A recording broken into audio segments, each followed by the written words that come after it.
Hello, this is James Cook of the University of Maine at Augusta, and I'm presenting this video as a way of talking about communicable disease cases, deaths, and vaccinations from the period of 1955 to 1982, and then forward from the late 80s to the current day. So, the CDC, which is now the Centers for Disease Control, has for some time been charged with the federal government responsibility of not only controlling infectious disease. In fact, it was the CD in CDC originally stood for Communicable Disease Control, but also to collect data on exactly what was happening in the United States. And the purpose of that was to act as a government agency that had the power to do something about this. This was an invention of the 20th century, the idea that we could control infectious diseases through vaccination. So let's take a look at some old CDC reports to get some information and background on what happened in the middle of the 20th century regarding a set of infectious diseases. You can find these yourself in the CDC Stacks at stacks.cdc.gov. If you click on Annual Reports on the left-hand side, you will be able to take a look at the particular morbidity and mortality weekly reports that on an annual basis describe the whole year before in the context of other years. This is in 1982, back when this information was getting typed and then printed out. So, before PDFs were available and they've been scanned in.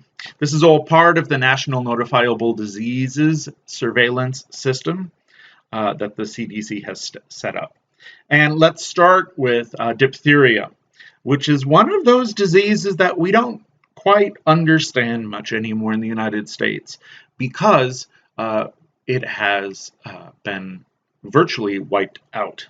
There is an occasional occurrence of a single case of the disease once every few years in the United States, and that is coming from other countries. But that was not the case back in the 1950s, 1960s, even the 1970s. There were hundreds of cases every year, and diphtheria was a big deal.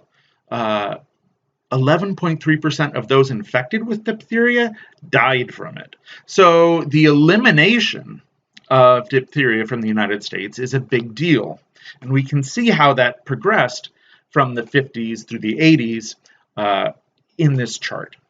So let's figure out what's going on in these axes. There's the smaller chart with the number of cases from 1971 to 1982, but let's look at the bigger chart that is literally taken as a snapshot from this 1982 report. The horizontal axis is going by year, and so each dot represents an annual report of what happened in that year. And what happened? That's the vertical axis, and it's not a count. It is the number of cases per 100,000 population. And that's important because from 1955 to 1985, there was a huge change in what the population of the United States was. It rose very, very strongly. So in order to compare what happened in 1955 to what happened in 1980 or so, you've really got to control for the population. It's not percent, because if it were percent, which is per 100, the numbers would be decimals that would be very, very small and hard for our eyes to interpret. And so instead, they've reported on the number of cases per 100,000 people, but it's very much like a percent. So the idea is that in 1955, the rate of diphtheria infection, the number of reported cases, to the federal government was about 1.2 out of every 100,000 people. And that's not too many people, but given that there are many hundreds of thousands of people in 100 million or 200 million or 300 million people in the United States, you end up actually with a lot of people. You end up with many hundreds to thousands in the 1950s who are coming down with diphtheria. But you can see there's a historical reference here, as denoted by the orange arrow. You're already seeing in the 1950s, when this surveillance begins, that there's this strong drop-off. And the strong drop-off is occurring because a few years before, in 1948, the diphtheria, tetanus, pertussis combination shot to get a vaccination began in the United States in earnest. So it takes a few years for enough people to get covered, for the infection rate to go down, and we see that that did happen subsequent to vaccination for diphtheria. The same pattern can be seen, although with different dates, for measles. So it was in 1963 that a vaccine was licensed. And then it was in 1977 and 1978 that the federal government put a lot of extra federal dollars in to this idea that we want every child vaccinated and that we want to try to eliminate measles. So you see two drop-offs. One when the vaccine was introduced, but a bit more casually, and then in 1977 and 1978, a second drop-off when the push to have every child vaccinated and then to have measles be eliminated through general population vaccination. You get another drop-off. And the rate there is a much higher rate of infection than for diphtheria. So for diphtheria, even though 11% of those infected die, the rate of infection for diphtheria is only 1.2 out of 100,000. On the other hand, the rate of infection with measles is a lot higher, right? So that out of every 100,000 in any one year, nearly 1,000 people, about 1,000 times, nearly 1,000 times the infection rate of diphtheria. Nearly 100,000 people have it back in the 50s and 60s. So it was this sort of thing that if you lived 10 years as a kid and you had a rate of about 1 in 100 getting it, you had a pretty good chance as a kid to get that. If you lived an entire life, 30 years, the chances that you get measles are pretty darn good. Even though if we take a look at the years 1959 to 1961, again looking at the CDC Stacks Morbidity and Mortality Weekly Report, only 0.9 in 1,000 cases of measles led to death. There were 1.3 million cases of measles during that time, which means that there were 1,100 deaths, 1,119 to be precise, during that 3-year period, which makes it as big a threat as diphtheria. One, because it's highly deadly when you get it, but there aren't that many cases, and the other, there's a lot of cases, so that even if the deadliness is not a problem for that many people, 1 in 1,000, there are 1.3 million cases, so there's a lot of people dying. It's also important to note that for measles, death is not the only problem that one can have. Significant brain damage can occur. A lot of lingering, permanent, chronic illness can occur after a bout of the measles. Fortunately, after the measles vaccine is introduced, you see a drop-off that's initial, and then a second drop-off when there's a lot of government funds in the late 1970s put behind measles vaccination. There's real drive for it. I remember that myself. I remember getting the shot when I was a child in the 1970s. So let's look at this third set of CDC federal government statistics for something called the mumps. Now, the mumps is interesting because the deaths from the mumps and the cases of the mumps were not even measured until 1968. So this is a disease that really went under the radar and was not even being reported on in the 1950s or the early 1960s. So we can only report cases per 100,000 from 1968 on, when measurements started to happen. So we notice an occurrence rate that is between that of measles and diphtheria. And that is starting in 1968, 1 year after the first mumps vaccine was created. It's at roughly 77, okay, cases out of 100,000. So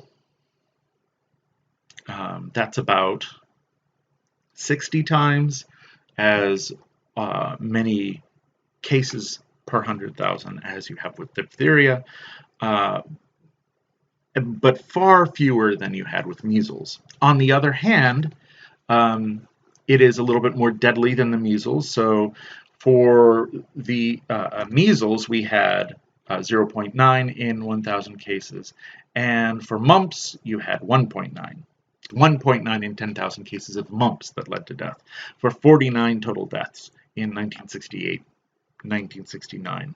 So you don't hear people talking about the mumps as often as you did for measles because there weren't as many deaths. But there were enough, and there was an effective vaccine that was included in a package in starting in 1971, called the measles, mumps, rubella vaccination. And you'll notice the rate of infection after those 2 rounds of vaccination they're dropping. And then finally, there's pertussis. So pertussis is something that as a vaccine was developed far before all of these other vaccines were. It was devised first in the 1920s, but it was not until 1948 that it began to be distributed widespread across the United States as part of the what was then called DTP, and it's now called DTaP. And the A in that stands for acellular vaccine. So once that widespread vaccination begins in the United States, you begin to see a decline in the number of cases per 100,000 and the number of deaths per 100,000. So something to notice here about the vertical axis is that the rate is not strictly what we would call linear.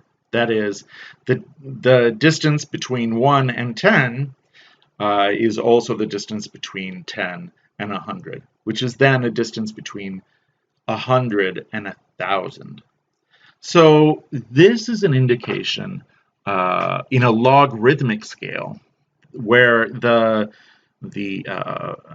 space on the vertical axis is referring to a power of 10. So what looks like a gentle decline is actually a very steep one. It's so steep that if you were to use a regular scale in which a certain vertical space would always indicate the same unit, it would be so steep that in order to capture all of the variation, you'd have your vertical chart go off the scale.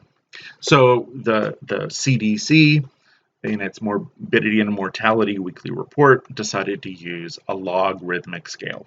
So notice that. And then notice that the death rate then is going down from 1920s to the early 1980s, if you go in that realm of moving from one area of a factor of 10 to another area of a factor of 10 to another area of a factor of 10 to another area of a factor of 10, that's decreasing the death rate by tenfold, hundredfold, thousandfold, down into the range of 10,000-fold. It's a huge decline in deaths, and it is a 100-fold decline in terms of the number of cases, just from 1922 to 1982. It kills more often than measles does. It kills more often than mumps does. 7 in 1,000 cases of pertussis lead to death. Nearly 1% of people who get whooping cough will die. So if you have a huge number of cases, you end up having a huge number of deaths. That is certainly something to keep in mind as we see this decline in cases. We also see a very sharp decline in deaths right after the widespread introduction of the vaccine in the late 1940s. What has gone on since then? Since then, we can look at the rate of disease in the United States per 100,000 population, and we can compare that to what was going on before in the early 1980s. So for diphtheria, a rate per 100,000 of less than 0.1, down eventually to 0. And so it's not even reported anymore in the CDC charts. Measles was down to 1 in 100,000 by the early 1980s. Mumps down to 1 in 100,000 by the early 1980s. And pertussis down to just above 1 in 100,000. So that's a nice reference point, right? Well, what do we see happening since then? Since then, there's different patterns for different diseases. So in the 1990s through the 2000s, through 2016, up to 2016, we see that for measles, the rate has remained quite low, hovering around 0. For mumps, it has increased slightly. And pertussis, on the other hand, has increased by a factor of 10. The reference information for this is the Health in the United States report table 33. What about the rate of vaccination? Now here you're going to see for diphtheria, tetanus, and acellular pertussis, or diphtheria, tetanus, and wholesale pertussis vaccine, you're going to see one vaccine, one shot. And then there's the measles, mumps, and rubella shot.